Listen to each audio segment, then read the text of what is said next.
there's going to be food shortages. It's going to cost an enormous amount of money to feed your family. For the wealthy people among your listeners, that's going to be a nuisance. For the wide depth of the pyramid of people in the world, it's going to be a life and death struggle. And as we've been warning from the very beginning, on the path from abundance to starvation is riot. People will riot. There will be social unrest. I expect public executions of political leaders in a variety of countries. Some countries that might surprise you. The path from empty grocery store shelves to the guillotine is a short one. It's like we have learned nothing from history.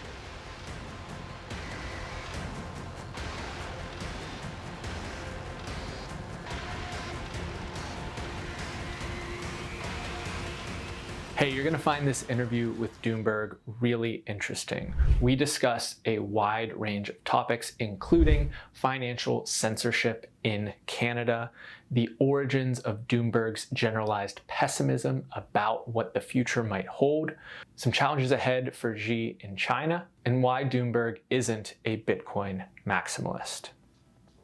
You're going to learn a lot. Stay with us.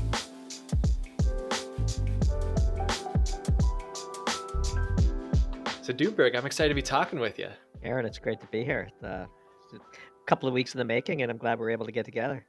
Absolutely. And, sometimes we'll have guests on and we'll say, this is their first podcast, which is always an exciting experience. But in my case, you're my first anon to come on the podcast. Yes. So I want to kind of get into a little bit of that down the line, but to just kick things off, the name Doomberg, if people are watching on YouTube, icon or logo of sorts is a green chicken. I was explaining to my business partner before we started recording, how it's like, Chicken Little, sky is falling. And some people maybe, close their ears to the warnings that were coming in.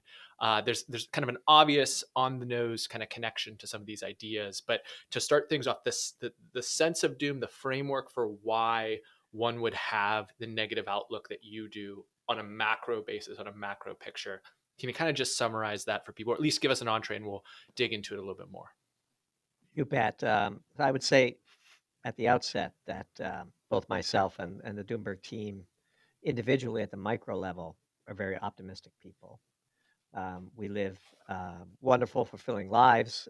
We're very giving people, to a fault sometimes, to be totally honest with you, in the business that we've been trying to build together over the past several years. And the character of the green chicken and the name Doomberg and the brand iconography around it that we have developed flows from that base of optimism, but in a sense, the Doomberg brand and the things we write about are meant to try to get ahead of potential catastrophes that we see coming, to explain the basis of why we think we may be on certain paths that are suboptimal, that might lead to substantial negative consequences for humans. We're a very human-centric organization. We're very empathetic. We're very caring, very giving, all the things we talked about earlier. And so we view our job at the sort of highest level as content creators to explain non-finance concepts to finance people in a language they can understand. And that is the inefficiency in the content creator market that we were looking to exploit.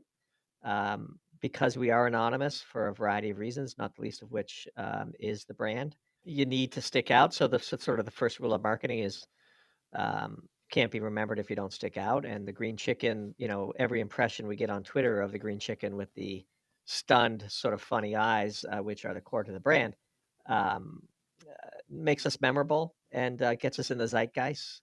And you can't affect change if people don't listen to your arguments, and you can't get people to listen to your arguments if they don't read you. And brand is just one of 5 pillars as we've created this content creation business that we think a lot about, and we are sort of experts in our real life. I should say in our real life, we run a bespoke consulting firm where we are essentially a think tank for hire for family offices and C-suite executives. Our team is composed of people with decades of experience in heavy industry and the commodity sector, which is probably 60 to 70% of what we write about.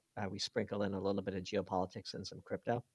But by and large, we are optimistic people. We are giving people. and we see the world making incorrect decisions and want to find the most effective way to be a contributing part of that debate that shifts opinion and bends the curve of some of our developments so that more people can live a better life. And it sounds sort of Pollyanna, but it's if you don't contribute, then and you don't participate, then you just sort of you're a victim to the flows. And occasionally we swim against the current, and we're happy to do it, and we have a blast doing it. It's the work of my life in particular, and I have a very supportive team. This is literally, I believe, what I was meant to do when I was put on this planet. I've had a very good career, but this is the funnest thing I've ever done, and it's just been a blast. I mean, that's epic, and you really kind of threaded the needle here on the big idea for me is you can have a negative outlook on what might be coming down the pipe as it pertains to energy or commodities or food or the potentiality for conflict, but there's still this embedded optimism of, hey, we started our own thing, like we eventually started the boutique research firm as well.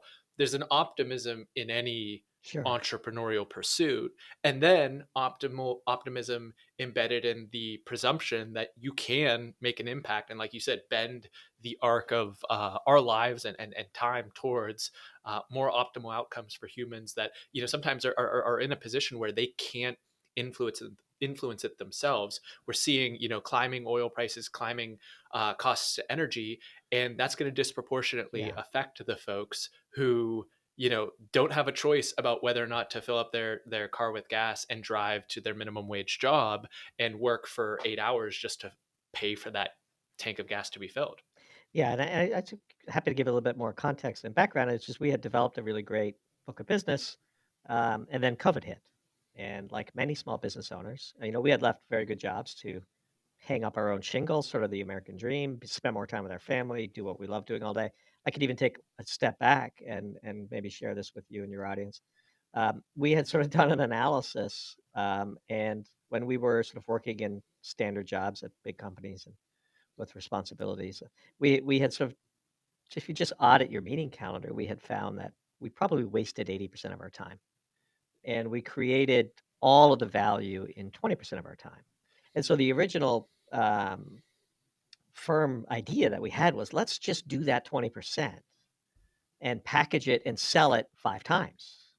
And so if our old employers would pay us 100 units of value for the value that we created, and we created that value in 20% of our time, we could market that 20% for 40 units of value and sell it multiple times and end up only doing what we love and making more money than we were making, as executives. And that worked. It worked until COVID hit. And the mistake that we made in building our firm, and then look, as entrepreneurs, big or small, you have to learn from your mistakes and you make them. Like it's literally the only way to improve. The mistake that we made was we had a very concentrated book of business from mostly publicly traded companies, and when COVID hit as a variable cost, you're the first thing that gets shut off, which we understood. Um, and we in fact called clients and let them out of contracts that they had with us because we were concerned about employees losing their jobs, and we understood the seriousness of the COVID pandemic, and we were making an investment in karma. We care very deeply about our reputation with our clients, and so we lost 85% of our business almost overnight. And so as entrepreneurs, and many small businesses in the world, and in the U.S. in particular, were facing a very similar predicament. And so um, it's kind of devastating to put 2.5 years of your life into something that is going really great. We had a record billing year, the month before COVID hit, and we had a record billing year the month after for the exact wrong reasons. Um, and so we had to reinvent ourselves, and we did a deep think, like, should we just dissolve and try to go get a job? Well, it's not like the economy was conducive to people with unusual resumes trying to get new jobs back in March or April of 2020. And so we decided to reinvent ourselves, and we came up with the concept of helping content creators run their businesses better as a new product that we could offer as a consulting firm. And that was great. And we got a couple of big clients and helped them a lot. And we learned the content creator business inside out because that's what we do as a firm. We're very thorough and we're very systematic. And we have a framework for analysis of businesses that we assumed would apply to content creators. And sure enough, it did.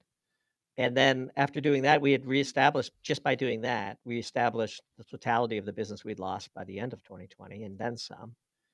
And it was a really remarkable journey. We met these great people and we started to study the content creator market. And then one of our clients, who's very supportive, insisted that we should think about doing this ourselves, and that we were good enough to do it ourselves, and that we should put our stuff out there. And so we did. We came together and created the Doomberg brand and created the icon of the green chicken, and plugged our nose and jumped in the pool last May. It's 10 months in, and it's been a spectacular success. And I could have, you know, the week before COVID unfolded and the world fell apart, if you would have told me that within 2 years I'd be spending almost all of my time, you know, writing under an anonymous green chicken, I would have laughed at you. But it is truly the work of my life. I feel incredibly blessed that I found it, and the support of my team to encourage me to do it. It's been truly a remarkable journey, and I know that for the next 20 years, this is what I'm going to do because it is what I was meant to do.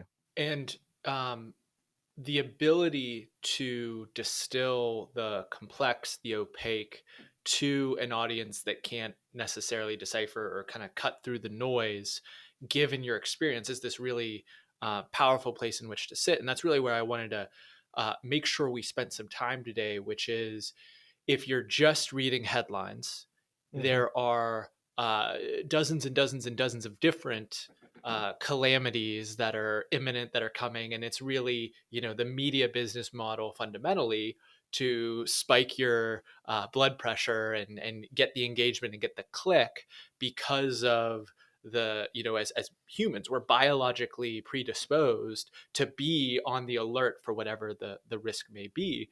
And the thing that I found from your writing generally is not only your ability to really hone in on very kind of unambiguous issues, that like there's actual substance here. It's not just a headline to get a click, but there's real substance here.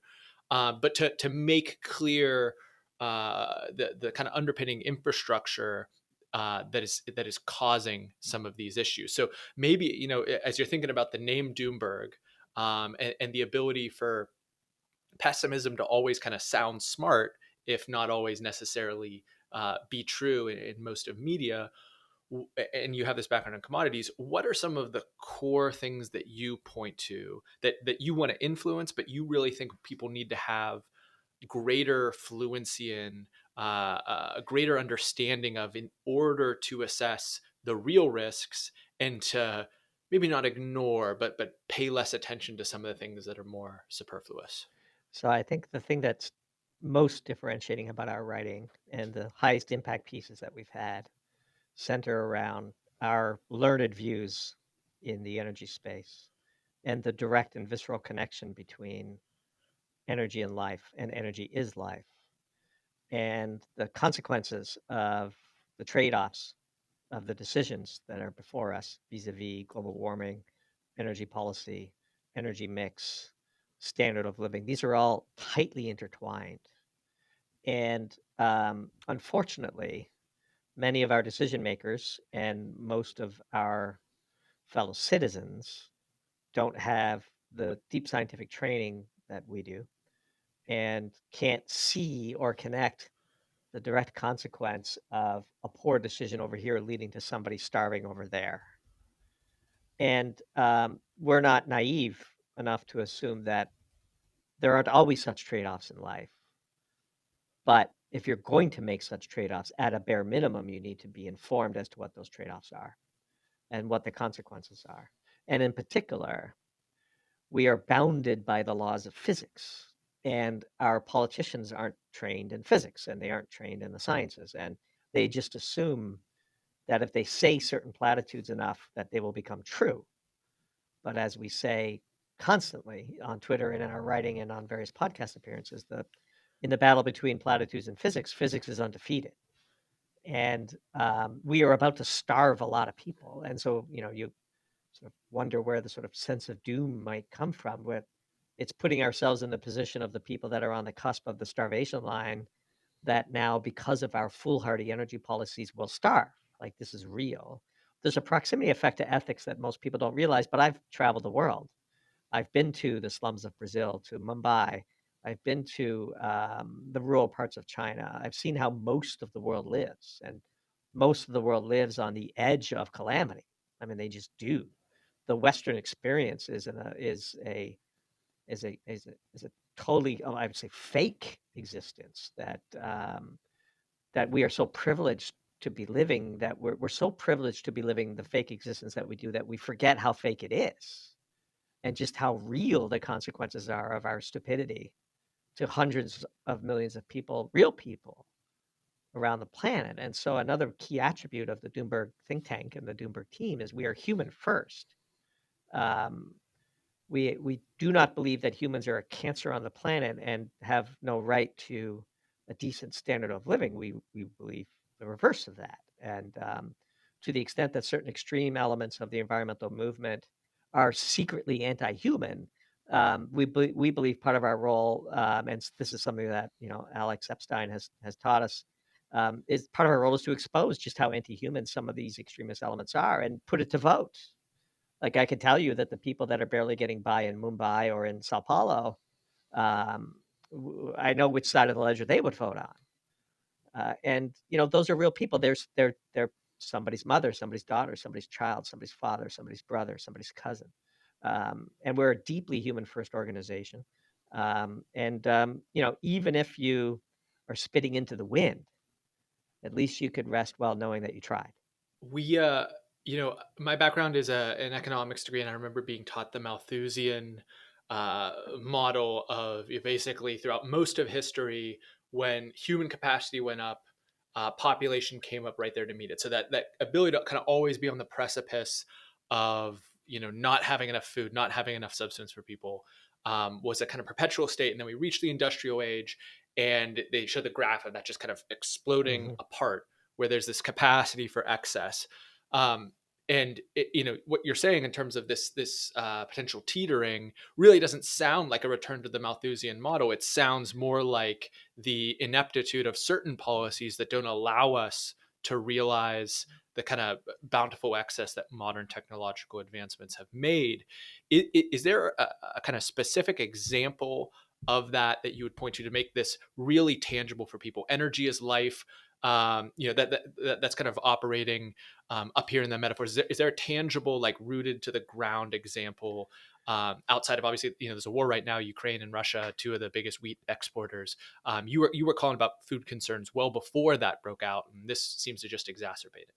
Well, again, the worst thing that can happen to a doomsayer is to see the things they've predicted come true. I take no pleasure in being right, and in fact, I joked with friends, I wish I was wrong way more often. I would be happier if I was literally Chicken Little as opposed to accurate prognosticator, because these are real devastating consequences to real people. If I take a step back and build out the framework of analysis a little bit more for you, the human endeavor is a constant, unrelenting struggle against the forces of entropy. Disorder is spontaneous. This is just sort of a basic laws of physics, the basic laws of thermodynamics. And literally, your standard of living is defined by how much energy you can waste to impose otherwise unstable disorder upon your local environment. Right angles don't exist in nature. The home that you live in has a lot of right angles in it. It has a lot of stored potential energy in the walls and in the floors, and in we just take these things for granted in the Western world. That when we turn on the tap, water flows, and that water is potable and it's drinkable, and it's not going to make you sick, and you don't have to boil it. You don't have to go and gather wood to burn, get a fire going, and get hot coals so that you can boil the water so you can make it safe to drink. You literally just turn a tap on. You flick a switch and the light comes on. You don't have to make a makeshift torch. Um, we take these things deeply for granted in the West, and the human endeavor is a constant, unrelenting struggle against entropy, and energy is life.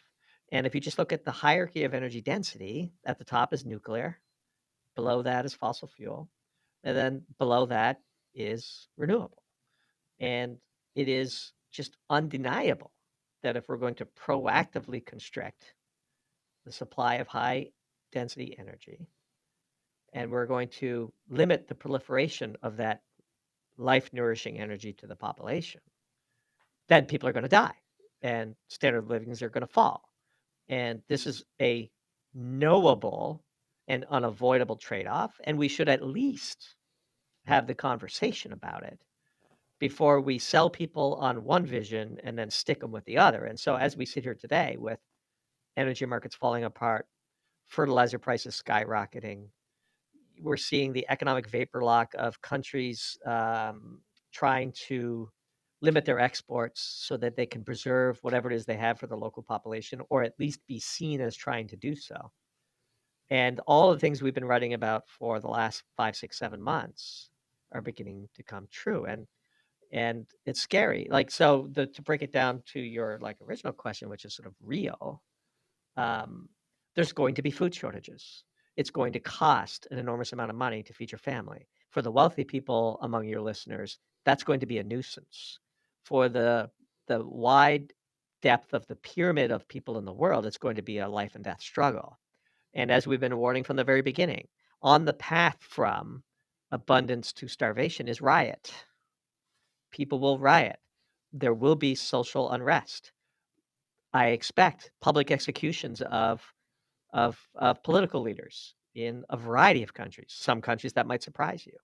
The path from empty grocery store shelves to the guillotine is a short one.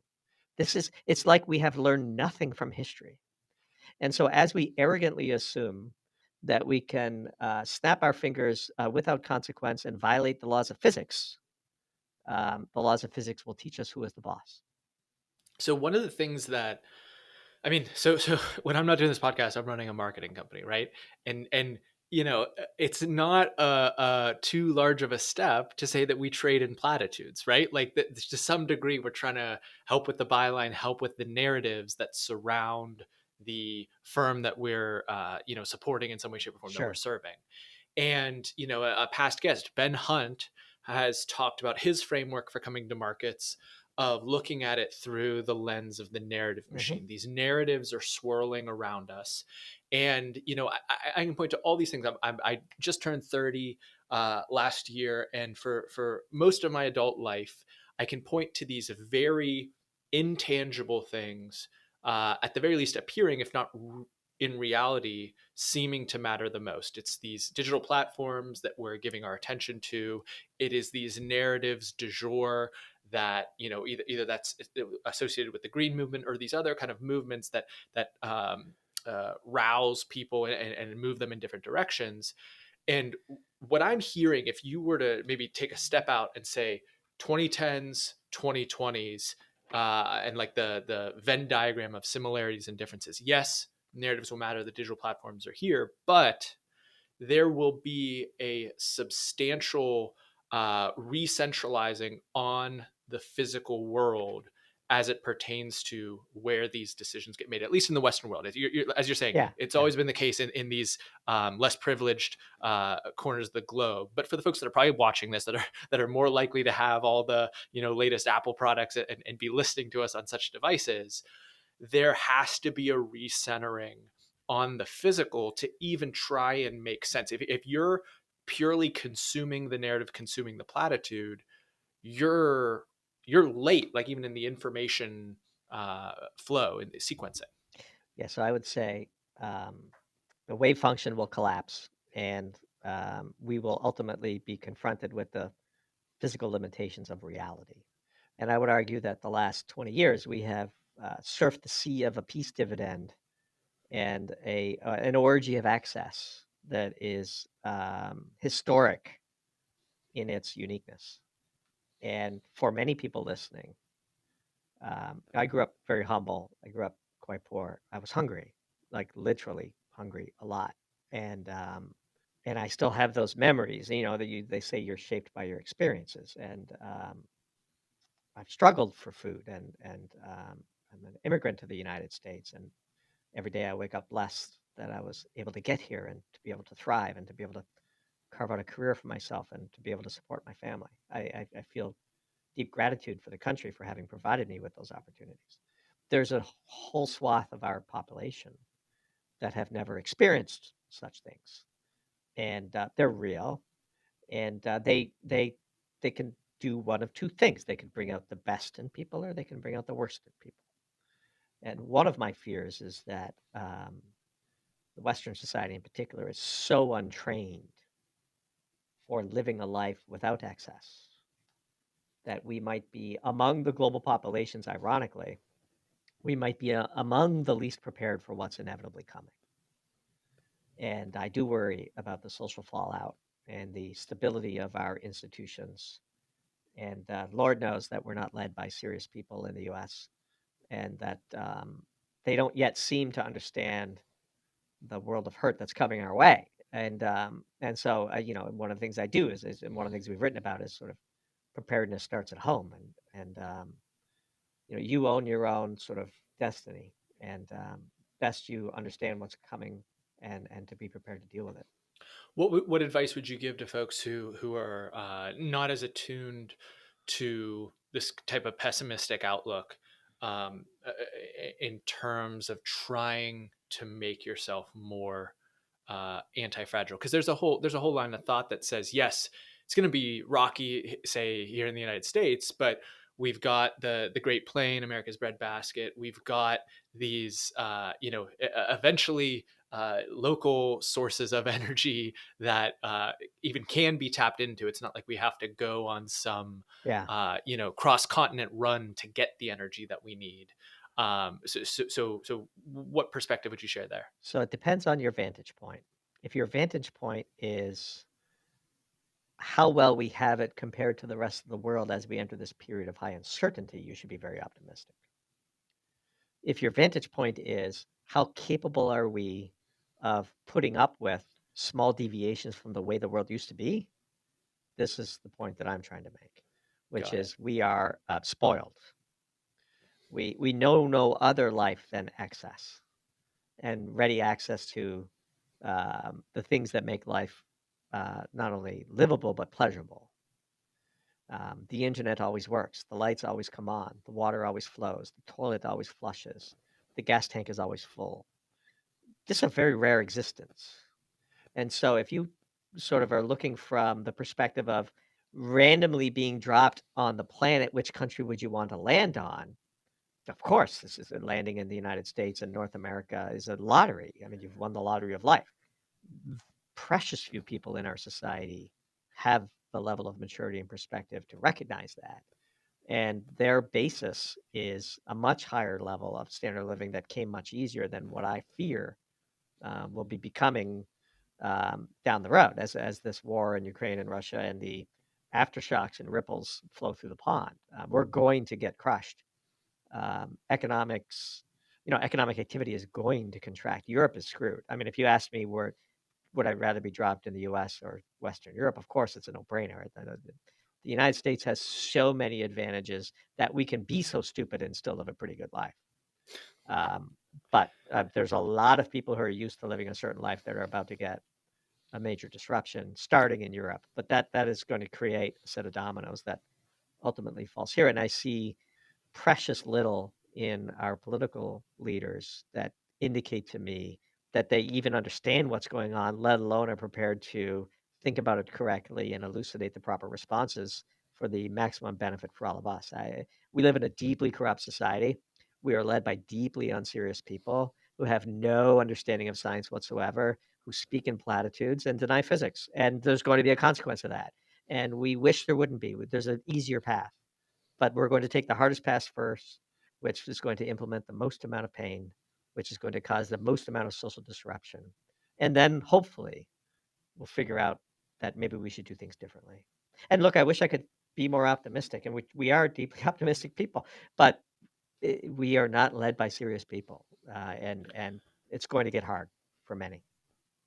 So I'm gonna try to ask the question again in a different way. What are you doing to insulate yourself, your family, your Sure. community, protect your pack? Tangible steps, because so one of the things is, power. We've got Yeah. escalating power costs. Some people are going to say, "Well, I'll install solar panels," or I will, what are some Yeah. of the things you believe So in, see as viable? wonderful. Great. So security starts at home. And I counsel our clients and our friends with the following. If you own a home and you pay home insurance, you don't begrudge the fact that you spent $100 a month to the insurance company at the end of the year if your home hasn't burned down. You're happy that your home hasn't burned down and you've quote unquote wasted that $100 a month.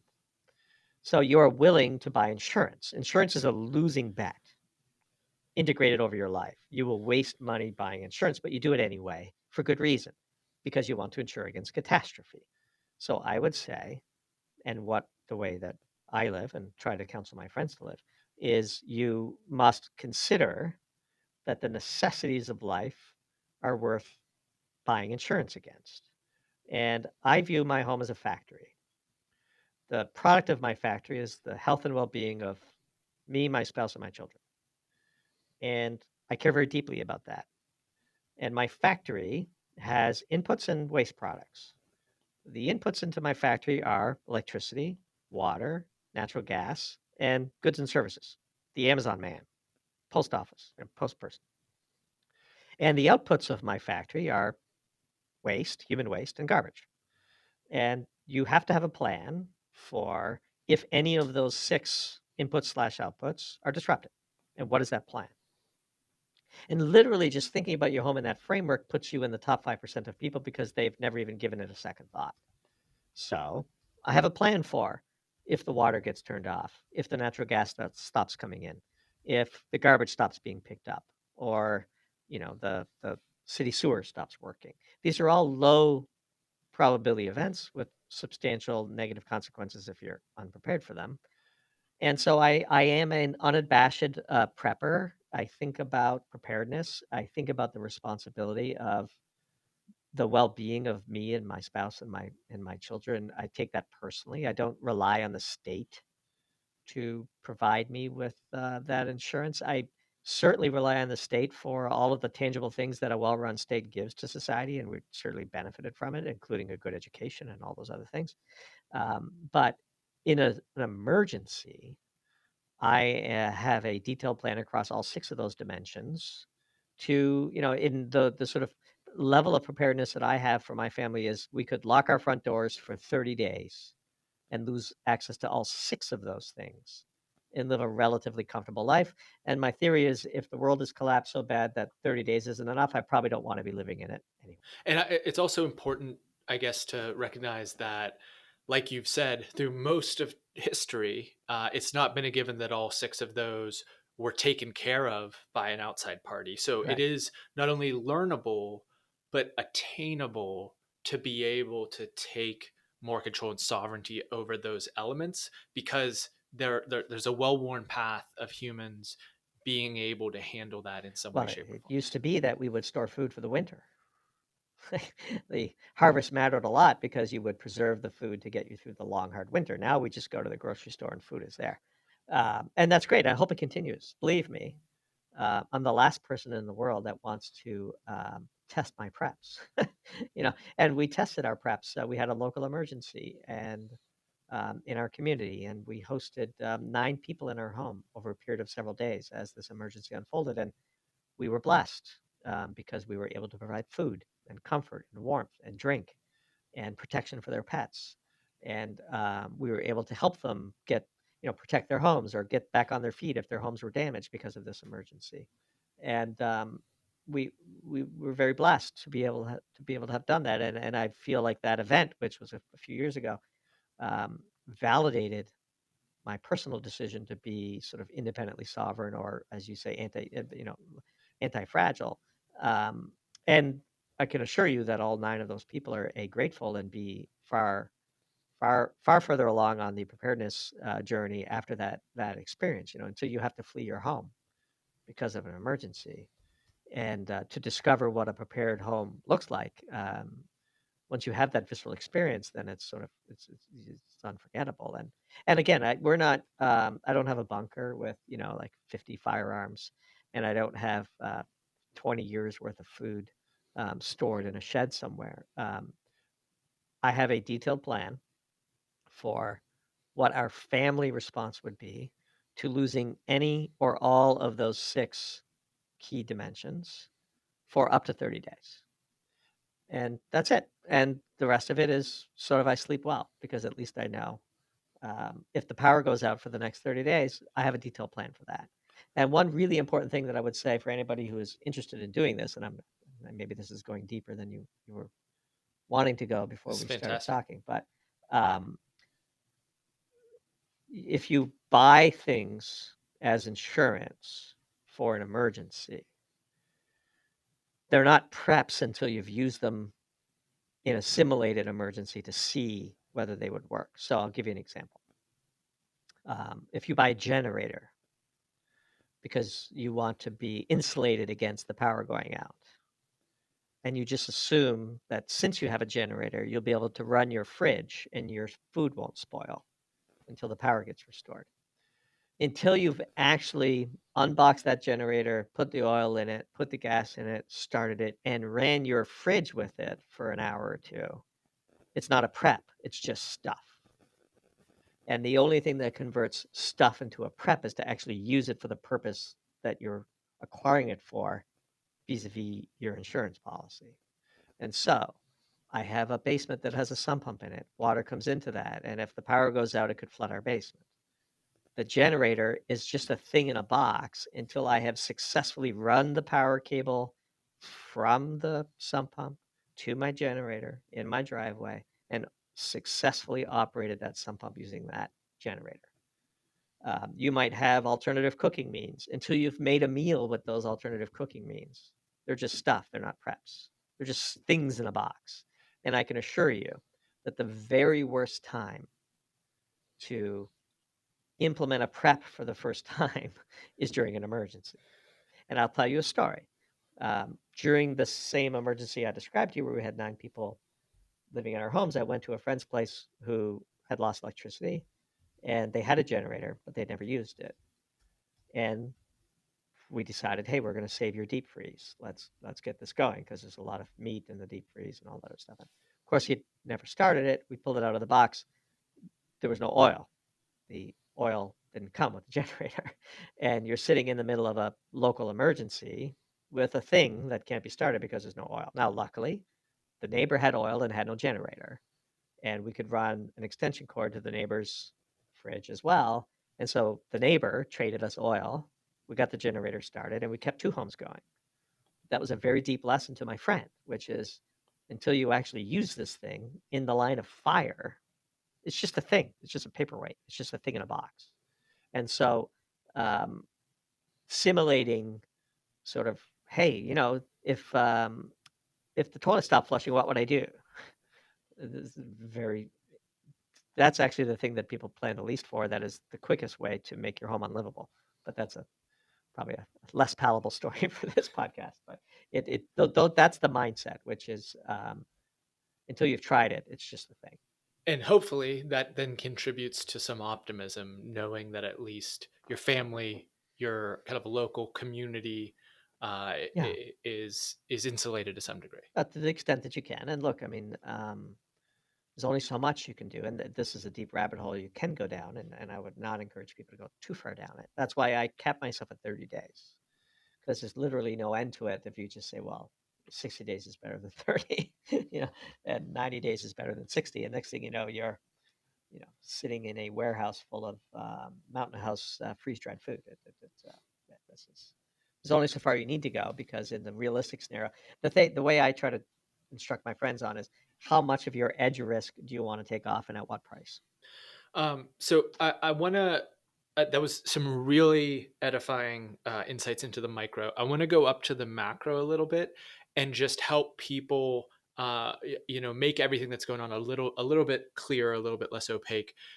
You said something earlier in this interview about leaders that might be in more trouble than one would suspect. So maybe there's, just historically troubled, unstable areas of the world that, like a nation state framework was imposed on them, and that's kind of an unnatural skin that they've been shedding off in some form for even through this peace dividend stable time. What are some of the areas of the world that you foresee instability, greater parts of instability, including Western Europe, but just wherever your mind goes, that you hope to be wrong, but you don't really see the physics pointing towards anything other than really rocky road ahead. Well, one of the big elephant in the room, of course, is the stability of the Chinese Communist Party, and Xi Jinping's attempt to solidify his leadership for life this year in China. And I think that's a vastly underreported story. And I think um, he is not nearly as secure as most analysts believe. And if you think about sort of the economic black swans, that might seem obvious in hindsight. We would point to the stability of the Chinese Communist Party and the paranoia of the Chinese Communist Party vis-a-vis its perceived stability internally. And this is a point that I don't see enough people making. And look, in my executive career, I traveled to China 4 times a year for a decade. I wouldn't consider myself a geopolitical expert, but if you've got 40 Chinese stamps in your passport, you probably have some basis of framework to do some analysis. And there's one thing that the Chinese Communist Party cares about over and above everything, more than Taiwan, more than Hong Kong, more than defending itself from America and the Sea of China. The thing that the Chinese Communist Party cares the most about is domestic tranquility vis-a-vis food inflation. Period. And that is a framework that too few analysts in the West use to analyze the behavior of the Chinese Communist Party. And with the energy crisis in Europe spilling over to China because of their interconnectivity with regards to the LNG market, because they're bidding against each other for the same carriers, the price of energy in China spiked. And early and immediately, the Chinese Communist Party began to take actions to insulate their domestic population against the food inflation fiasco that they knew was coming. And this is why we wrote a piece, in October called Starvation Diet, which we believe was pretty prescient in predicting the consequences. You never know where they're going to flare out, but you know that you're pressing the balloon and it's going to pop out somewhere else. The Chinese Communist Party limited the exports of phosphates, which are key inputs into the production of fertilizers, back in late September. And that was a huge siren for the Doomberg team. And we knew that the dominoes would fall from that, and they have. And the behavior of the Chinese Communist Party makes perfect sense if you understand what the fundamental framework is and the fundamental prism is through which they view the sort of robustness of their attachment to the leadership positions that they currently hold. With fertilizer prices spiking, energy prices spiking, farmers planting less, and yields being lower because there's less fertilizer, and the economic vapor lock of countries reducing exports of their own specialties, whatever it is that they do that is sort of globally competitive, you're going to see huge food inflation in places like China, India, and sort of the emerging economies, the BRIC economies, Brazil, Russia, India, China. That is going to lead to systemic instability. And then I do fear that these regimes are going to counter that using all the tools of technology that we in the West have foolishly enabled them to create this surveillance state. That the confluence of food inflation, Xi up for sort of reappointment for life, certain factions in the Chinese Communist Party perhaps thinking that's not such a great idea. We could be in for a very interesting 2022 in China. But at the same time, nobody would have had sort of the uprising in Kazakhstan on their bingo cards for early January. Like, you just don't know when these pressures are going to explode onto the scene in very unpredictable ways. But if you sort of ask me at the highest level, where am I watching the most? Where am I checking the headlines? Where am I texting my friends in China to sort of, even though they have to speak in code because they understand that all the texts are being monitored, the transition of power from Xi as a temporary leader to Xi as a permanent leader is the big move on the chessboard that I'm watching very closely for 2022. And another part of that, once again, the spoiled Western world. I'm going to start using that a lot. I think that's a really helpful framework for people. The spoiled Western world, we're also spoiled by the fact, and this is often taken for granted and lamented by some, that we have this release valve in the, flipping back and forth from red to blue. When we're unhappy with this regime, there's a correction to the other regime, and they're all they're all corrupt, they're all trading in platitudes, but at least for the psyche, you have the ability to really do like the Girardian scapegoating mechanism of, throwing down, like, scapegoating and then moving on to some alternative. Whereas in one of these single party regimes, uh, the reason every leader should be, but they're so sensitive to something like food insecurity is there's no one to pass the buck to. There's no one to paste the blame to. Obviously, Xi could be that scapegoat if things, or when things get really dire. But that is another element of the Yeah. chessboard there that we don't necessarily see in other markets. And more so than voting, and more so than the perceived ability to select our leaders. The thing that scares me the most, and the thing that I see degrading the most, is at least over here, we have the freedom to express ourselves, to publicly express our disapproval of certain leaders, to protest, to assemble, to exercise our First Amendment privileges, freedom of speech. And the thing that is most alarming that we've seen, even more alarming than, I know this is going to sound, silly to some, on par with the alarm that we see with what's going on in Europe and the oppression that we're seeing in China. The reason why it matters more to us is because it's more visceral and we're closer to it. The events that happen in Canada and the retroactive, making retroactively illegal the First Amendment right of donating to a cause that you thought was something that you agreed with, and the freezing of the bank accounts without due process, and the stifling of speech, and the libeling of everyday Canadians as racists and Nazis and extremists, terrorists that deserve to lose their banking privileges, is a third rail of politics that we are shocked that a Western duly elected leader, albeit with not even a plurality of the vote, Trudeau was only elected with 30% of the vote, for Trudeau to retroactively freeze the bank accounts of his political opponents without due process and to proudly do it is shocking, and is a huge degradation in what we perceive to be Western freedoms. And so you might be naive to think that your vote matters at the booth, and that there's any real difference between the parties here in the U.S. or the fragmented five-party system that exists in Canada.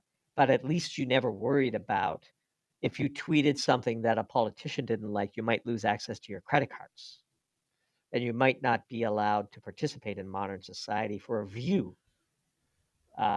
This is a deeply troubling thing that far too few people are paying attention to, and is far more like what the Chinese Communist Party does from our perceived vantage point over here than what we would ever have imagined would occur in the Western democracies. It's very scary stuff.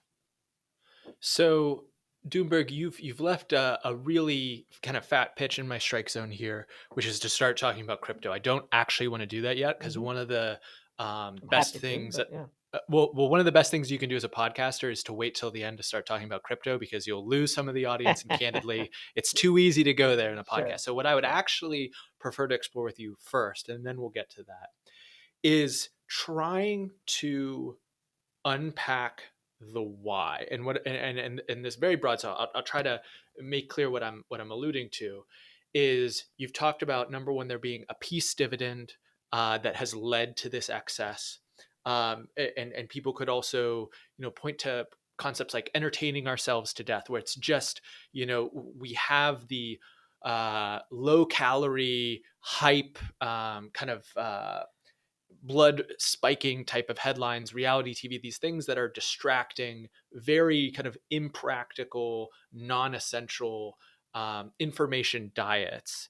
And like you're saying, there's the underreporting of something like Xi's pursuit of lifetime leadership of China. There's underreporting of the financial censorship happening in Canada. Candidly, I just think there's in general underreporting on here's how the commodities markets work, which is what opened the door, like you said at the very beginning of this conversation, for the opportunity to start this Doomberg brand and have such an impact on people, because there was obviously a thirst, a hunger for this type of information. And if you go a little backwards looking for the last 20 years or so, is it as simple as saying with excess pigs were able to get fat, we were able to take our eye off the ball? Or are there other forces, causes at play that have led to such a blind spot where, like, even I would say my smart friends, Mm-hmm. like genuinely folks that I would point to, they're educated, they've got their head screwed on straight, they don't have, like many politicians, some sort of perverse incentive to pull the wool over their and others' eyes. They're just not sensitive to it. Yeah. How would you unpack that with me? I'd say the real sort of innovation, for better or worse, that makes this era different than all the others is the power of the social media algorithms to divide and conquer and to foment negativity and to foment panic and to foment ignorance. So that dopamine hit that comes from, you know, only having people in your feed that agree with you and like what you say and respond favorably to the things you post, and the power of the algorithm to decide what gets placed in front of you, is the real sort of um, the real difference between today and, say, crises of the past. And there's pluses and minuses. Look, I mean, Twitter is fantastic and Twitter is terrible. And we spend a lot of time on Twitter. The signal to noise is terrible, but the raw information that you can get in real time can give you a huge advantage. And you just have to become accustomed to understanding what is propaganda, what is likely propaganda, what is probably true, and what is probably authentic but incorrect. Um, and you get skilled in doing that over time. But that, this ability. So, it's very standard. I mean, this is well-worn territory. The algorithms are optimized for engagement, and negativity drives engagement. And so the angrier that Twitter can make you, the more engaged you're going to be. The angrier that Facebook can make you, the more engaged you're going to be. And we've allowed these monopolies on social media to shape, dictate, participate in the social discourse in a way that nobody conceived possible 15 years ago. And it's a real serious problem. And then worse than that, one of the things we've been writing about and arguing about from the very beginning, I think our second piece addressed this. Our beliefs and expectations can be shaped by people who don't like us. The social media platforms can be manipulated by outside regimes who are otherwise negatively predisposed to our social political objectives. And so, just to give one example, this is the first inflationary burst that we've had in the era of social media. And the classic economics textbooks tell us that inflation is at least in part driven by inflation expectations. And we would argue, because of our weakness and our addictions to social media, those expectations can be manipulated by people who don't have our best interests in mind.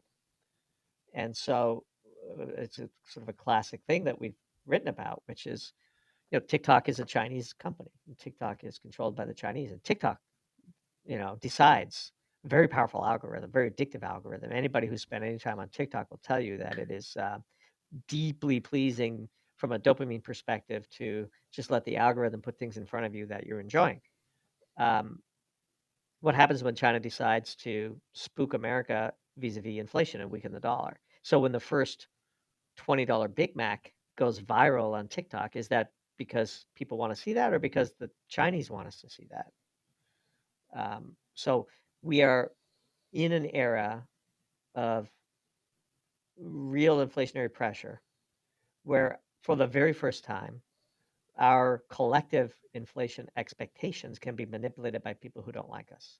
And I believe, and we have written, and we've argued, that the Federal Reserve is not only prepared, they're ill prepared for it. They have no idea that this is real. They're still sort of working on the analog models of the era when the Tandy 1000 was the highest end laptop you could buy.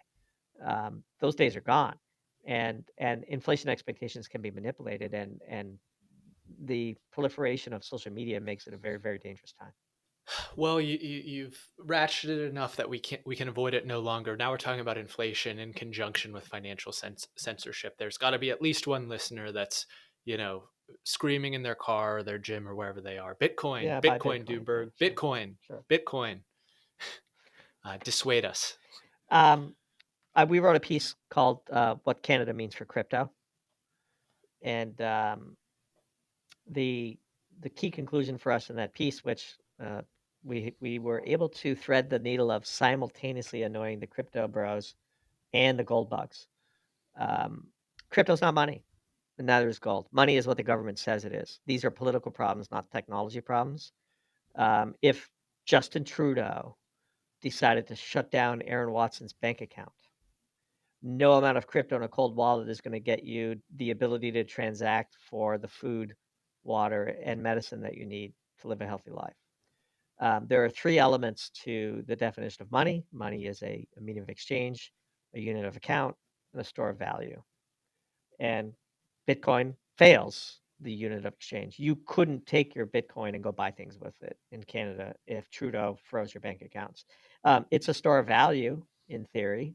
You might be able to put the flash drive that contains your, your keys in your pocket and walk across a border and have something that you can start life over with in a new environment. But as a test of what money is, it failed. And on top of that, the U.S. government and the Department of Justice are very skilled in tracing the permanence of the blockchain, and they will decide whether you're allowed to transact. They will decide whether you have any value. And so, to the Bitcoin maxis that are listening, who might be annoyed by what I'm saying, I would say that you have diagnosed the problem correctly, but the solution is irrelevant. It's not workable.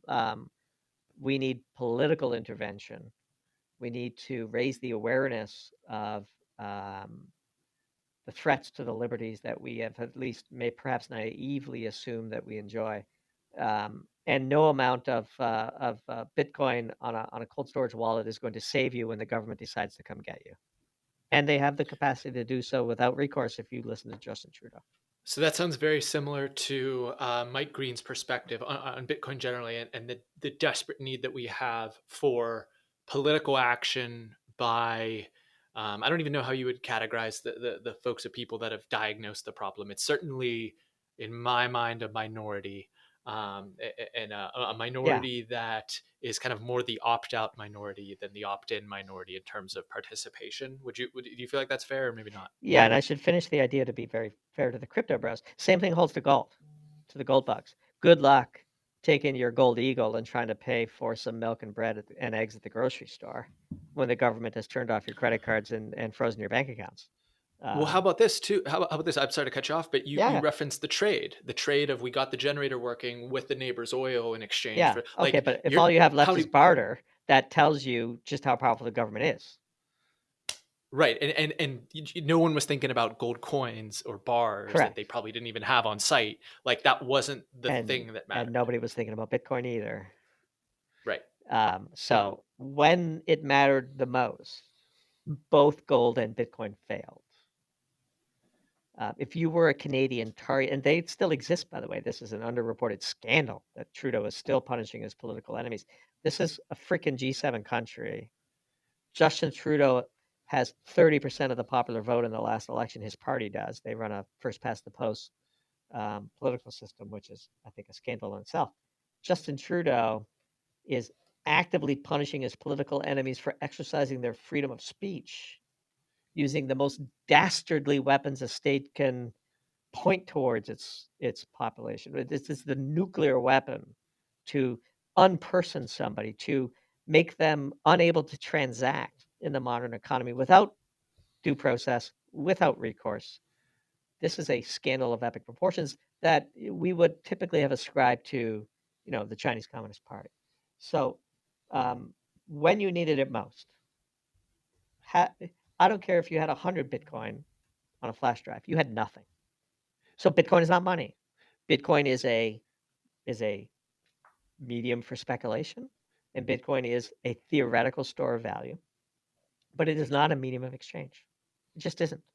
It won't ever be. The government decides what money is. If you want Bitcoin to be money, you need a new government. So, in terms of some of these changes, you referenced the Kazakh, up unrest being really, really hard to predict, right? Hmm. And something like China feels mildly more predictable, if not necessarily very clearly on a time scale that's easy to define.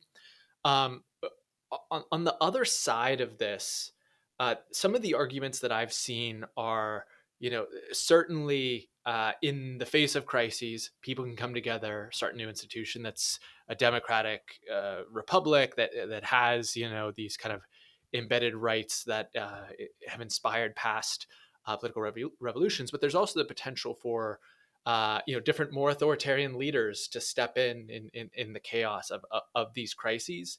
I don't know how familiar you are with um, some of these arguments I've seen are like neo monarchists as either a solution or a potential outcome of this type of unrest. Is that the type of thing that you would see happening in more? Because we have that in Putin. It seems like we are trending that direction in China, and do you see a world in which that's actually more pervasive? Well, I mean, I don't want to annoy perhaps the base of Doomberg, but we came very close to it in many ways with Trump. Trump had certain tendencies that made us very uncomfortable. Um, and however justified he might have thought his behavior was, and however distasteful the sort of political leadership was that he replaced. I mean, if left completely unchecked, I suspect that we might be in a slightly different position here in the United States. And so, yeah, I think this is a huge risk. I do believe, I mean, fundamentally, that representative democracy is not the natural state of society. It is an exception to an otherwise relatively unblemished track record of monarchy slash dictatorship slash authoritarianism. Um, and it's very easy for people to get sucked into such, you know, regimes because as long as it doesn't feel like it's happening to you in the moment when the major power shifts, then you don't object to it. And this is why we got so loud around Trudeau and this, his behavior vis-a-vis the truckers. Um, we get sucked up into the team sport and we just assume since it's happening to the other team and I'm on this team, it's going to be okay. Well, the other team might get into power someday and that precedent is dangerous and everybody should object to it now. So I would say that we are much closer to the to the precipice that than many people would imagine. But then again, that's why it's called Doombar. Well, this has been intensely educational, hopefully eye opening for folks that have not heard this perspective before. I want to aim towards asking our standard last two questions, and we're going to make a Sure. impassioned plea here shortly to subscribe to the Doomberg Substack. But before we do ask those last questions, was there anything else that you were hoping to share today that I didn't give you a chance to? No, I think it's been a great discussion. If probably went a little darker than both of us thought it would, but we're in kind of dark times, and it's important to be realistic about things and to appraise them and to at least educate yourself on what's going on so that you can be best prepared to respond to it. Yeah, I know that from my vantage point, for many people, it was the pandemic as a kind of in March 2020 catalyst Sure. for taking a different posture, but really candidly, since I first came across the Peter Zeihan stuff, it's been something where I have personally within my family and then more broadly out to my community try to think through how to take a posture. I've used anti-fragile earlier in this conversation, and part of that is seeing the board more clearly, and I think that you do that a really, really effectively. I'm very grateful for the work you and your team do to put into that. And I'm going to make the hard pitch here Well, to appreciate that. subscribe to the Doomberg Substack. But what other digital coordinates would you want to point people towards if they want to learn Yeah, more? we only have two outlets for our content. One is doomberg.substack.com, as you mentioned, and the other is on Twitter. We're very active on Twitter, and we view Twitter as sort of the front end of our product funnel, where we create original content on Twitter that we don't necessarily include in our Substack. We are at Doomberg T. T as in Thomas. So if you just add T to the end of Doomberg, as it goes, somebody was squatting on the Doomberg handle, and so we had to add a letter to the end of it. And we're quite active on Twitter. We enjoy the interactions, and we have fun with the trolls. And we do a lot of original content there. And so, but our real passion is our writing, and one of our rules is if we wouldn't write about it, we don't tweet about it. And so we tend to only tweet about the things that we have either already written about or we intend to write about. And if we tweet about something long enough and we don't end up writing about it, we just stop tweeting about it. And so those are the two places where you can find us. And it's been a really spectacular run for us, and the growth has been very encouraging. And it's really, truly sort of vindication that this is the thing we were meant to be doing. Well, I will make the pitch one more time. It is a very high signal to noise ratio, and I feel like I'm basically in the process of filtering in and out more good sources of perspective information. I find your stuff to be that, so I hope that people will check it out and subscribe and learn a lot about how the world works. Actually, before we give you the mic a final time, Doomberg, to issue the challenge, what if you could, there's a concept in startups of venture investing, of a call for startups, where a firm or an investor will basically say, like, I have this thesis, I have this idea, or I see this problem, and I can't find the startup that solves it. And that's actually candidly how Benchmark ended up in the Uber investment, because they had the thesis of on-demand kind of vehicle ordering from a mobile device before they actually found Uber solving that problem. From your vantage point, I know that you really hunt for the kind of small boutique Twitter accounts that have a high signal to noise ratio. Are there arenas or sources where you would love to find more content, see more insights being delivered that you can't find? Boy, we sell ourselves to our clients as we live on the internet, so you don't have to. And so we pride ourselves on being connected, in the know, finding those accounts, reaching out, developing relationships with what we call sort of the humble experts. And there's and so we don't feel like we're missing much. We do think that Substack is the future of reporting. We think that Twitter is the future of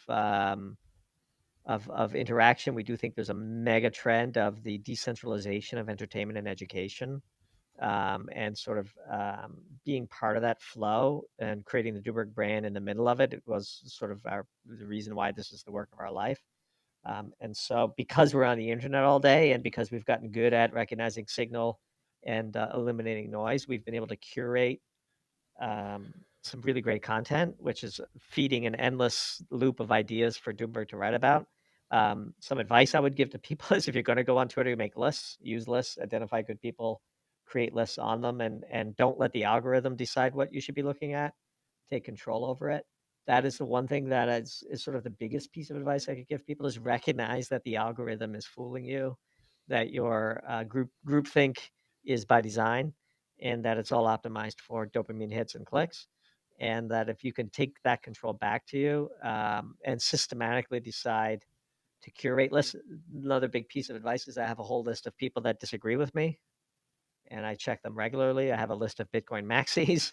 I have a list of renewable advocates. I have a list of anti-nuclear advocates. I have a list of people who think the world is going to end because of global warming. I like to see what they're saying. I like to understand, their point of view. And if I can't negate it, then I have to learn something. If I can easily negate it, that's fine. It just reinforces my beliefs. The sort of standard tricks of the trade, and are things like that. But on top of that, the harder it is for you to hear somebody say an opinion you disagree with, the more likely it is that if you open your mind, you will learn something. And far too few of the participants in the social media wars view life that way. And I think that is probably one of the things that makes Doomberg unique. is that we are at least willing to understand and then negate and to politely respond um, to things that we disagree with. And then, for example, I'm happy to go and debate anybody about Bitcoin or cryptocurrency politely. I don't think that people who are Bitcoin maxis are bad people. I think they have authentically held beliefs, and if they are willing to express them politely, we'll engage anybody. So let's not lose fact that that lose track of the fact that we're all humans and that we're all sharing this planet, and that these technologies can manipulate us if we're not careful. I said that we'd wrap up with a challenge here. I feel like there was a couple embedded in that piece of advice, but before I let you go, any final personal challenge for the audience? Yeah, so you had given me a heads up that this was a question that you ask everybody, which is what is an actionable personal challenge? And I assume that the personal challenge would have the desired effect of self-improvement on the other end of it Yep. if you were able to pull it off. Um, so I would give you two of them, if you don't mind. Maybe I'll take a little excess and give two. Let's do it. One is the very first thing I tell myself every morning when I wake up is something bad might happen to me, but it's not going to be today. And it's just a great little mindset change that says, like, I've got today to live. There might be something I'm worried about. Maybe I'm gonna like not get the job performance rating I want, or maybe I'm not gonna get the grade on the exam that I was hoping for, or maybe the date that I have later this week is not going to work out. I'm not well beyond dating, but I'm just sort of speaking, in ways that your audience might resonate with. Whatever it is that's giving you concern, if you just wake up and the first thing you tell yourself is something bad might happen to me, but it's not going to be today. I'm going to live the hell out of today. I'll deal with that tomorrow. It's a great way to start the day. The second thing that I would say is the single greatest investment you can make is in skill development. It's the highest NPV, lowest cost. I have lived a life where if I believe that spending some money or spending some time or exerting some effort on something will result in me learning a lifelong skill, that's the highest NPV investment, net present value investment I can make in myself. And I do that every day. What skill am I going to learn today? So, for example, one of the key technology skills for the Doomberg team is our ability to use our Bloomberg terminal. We pay a lot for that Bloomberg terminal. It's a key element of our business. And I try to learn at least one new function on my Bloomberg terminal every day. There's countless numbers of them, and I can now, with a few keystrokes, pull up slightly more information that I could readily access before, and every day that makes me better. So skill development, personal skill development is the single greatest thing. So starting the day off with a positive mindset, and then finding at least one thing to learn every day, integrated over time, over thousands of days, makes you irresistible to prospective employers or clients. Fantastic. Best investment is investment in yourself, and I like that framing just to enter the day with some gratitude and some positivity. Doomberg, we've hit both ends of the spectrum, optimism and pessimism. I think that's an apt metaphor for life and a valuable experience and listen for me, for the audience. I appreciate you sharing your time and wisdom with us today. Aaron, anytime. I'm happy to come back, and it was a real pleasure. We just went deep with Doomberg. Hope you're not there. Has a fantastic day. Thanks for watching to the end of my interview with Doomberg. There are two other interviews that you will enjoy if you enjoyed that conversation. The first is a conversation with New York Times bestselling author Tucker Max about doomer optimism and that same idea that there's some bad stuff coming, but we can be prepared for it. Further, if you like the conversation about finance, about Bitcoin, about some of these macro factors, then our past conversation with Mike Green is an absolute must listen. We talk about index funds, Bitcoin, investing, so much more. Check those out.